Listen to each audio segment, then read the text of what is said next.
Hey guys, good to see you here. I was Pokemon sleeping. Yep, time to get up and feed my Snorlax breakfast. Thanks for clicking on this video. If you're confused, don't worry, it'll all make sense. The Pokemon Company recently came out with a new mobile app/game because I guess Magikarp Jump and Pokemon Smile weren't good enough. The games where you try and make your Magikarp jump the highest or brush your teeth with Pokemon while they watch you do so, because brushing wasn't fun enough, you know? The game's called Pokemon Sleep, so I decided to play it for 5 days to see what all the hype was about, and because at first I thought it sounded absolutely ridiculous. Oh, now you can Pokemon Go while you sleep and catch more Pokemon. Like, don't worry, you don't have to give yourself sleep deprivation to catch that shiny Metapod you always wanted, now that you can eat, sleep, dream, and think about it 24/7. I am so grateful and happy about how wrong I was about this. Pokemon Sleep started off with creating an account, like a username and password, signing all these suspicious files, probably signing rights away to Pokemon owning your phone and all the files and data inside, followed by this. What do you need that for, Pokemon? Not really, it's all legit, I think.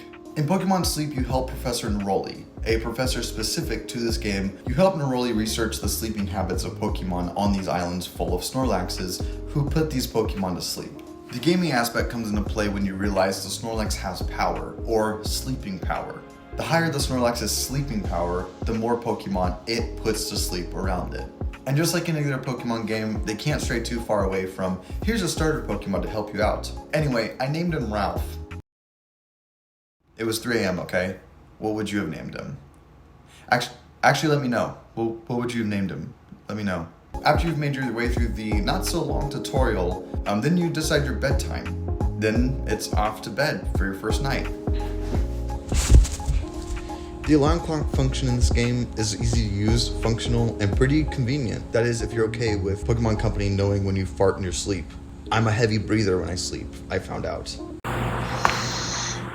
And you have a choice of Smart Alarm, which reads your sleep levels throughout the night, waking you up when you're closest to waking up in a set time frame, 15 minutes to 45 minutes of your set time.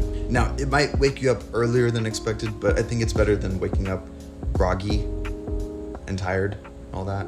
Especially when the alarm clock sounds like a personal vibraphone player right in your bedroom, just like gently playing the keys. Between that and the Smart Alarm option, I can confidently say I felt well rested after night 1, even though I only got 5 hours of sleep. Sorry, Mom.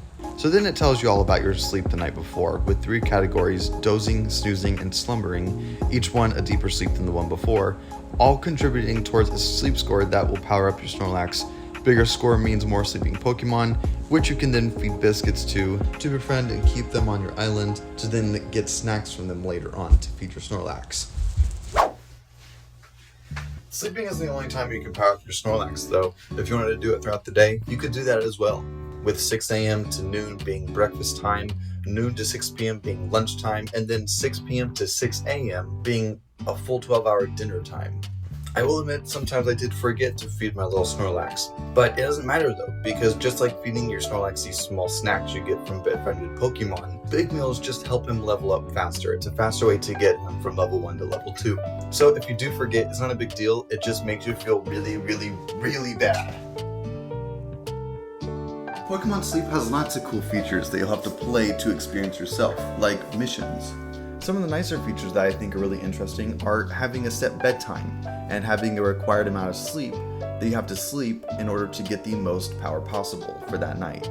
These are both very important variables to get the better Pokemon in the game that you want. This makes it feel like more of an encouragement for maybe younger viewers and audiences to get to bed in a reasonable time in order to get the Pokemon they want. That is, if they listen to their Snorlax more than their own mom. I just hope it doesn't get out of control with people who are addicted to Pokemon Go or the Pokemon franchise who want to farm or speedrun this type of game. Because that just can't happen with sleep. You can't speedrun sleep. Anyways, at the end of my 5 days, I can genuinely say I had a lot of fun. I befriended a Charmander, Mareep, and Larvitar, which, as a Pokemon fan, I thoroughly like. No way. The kid gamer inside of me wants to get to bed at a reasonable time and sleep the recommended 8 hours of sleep in order to get more and more rare Pokemon. I think Pokemon Sleep has a potentially good influence type of message around the game.